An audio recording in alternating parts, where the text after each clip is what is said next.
श्रीराम जय जय राम.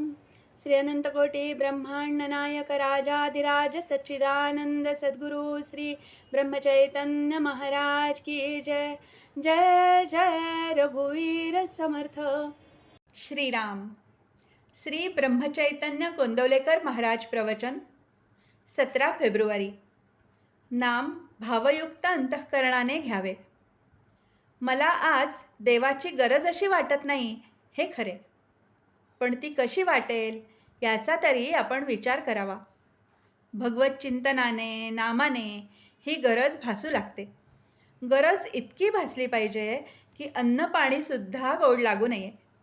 जितकी आग जोराची तितका पाण्याचा मारा जास्त हवा. तसे जितकी देहबुद्धी बळकट तितका नामाचा जोर अधिक पाहिजे. नामात प्रेम नाही म्हणून ते घेण्याचे सोडू नये. पाण्यात पडल्यावर पुढे पोहायला येते. काशीला गेले नाही तरी काशीत जायचे असे तरी म्हणावे. त्याप्रमाणे नामात प्रेम वाटत नसले तरी नामात प्रेम आहे असे नित्य म्हणावे.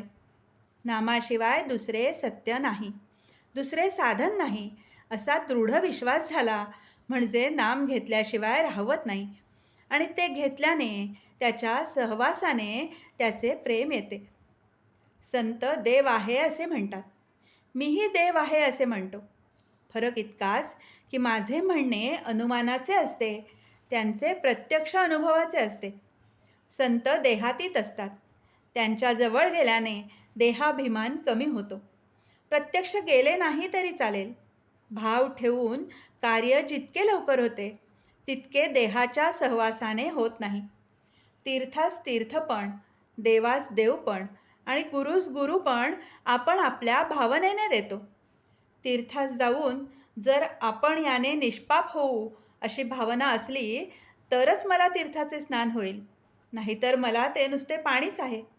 थोडक्यात म्हणजे सर्व काही भावनेत आहे. नाम हे भाव उत्पन्न करते. भावयुक्त अंतःकरणाने आपण नाम घेतले म्हणजे आपले काम शीघ्र होते. साधूंची अगर संतांची लक्षणे आपल्या अंगात ती बाणून घेण्याकरता सांगितली आहेत, परंतु त्या लक्षणांवरून साधू ओळखता येणार नाही. साधू होऊनच त्याला ओळखले पाहिजे.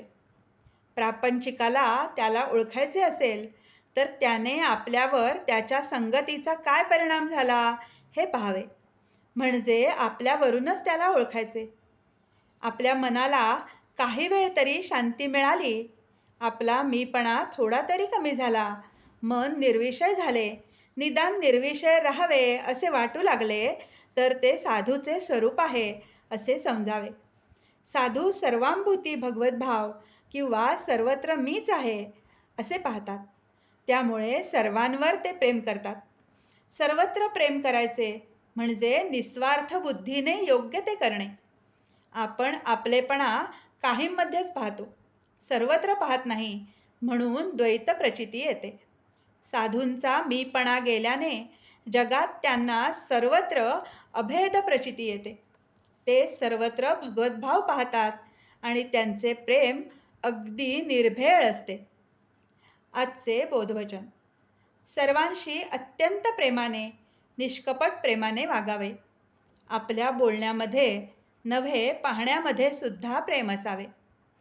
जानकी जीवन स्मरण. जय जय राम.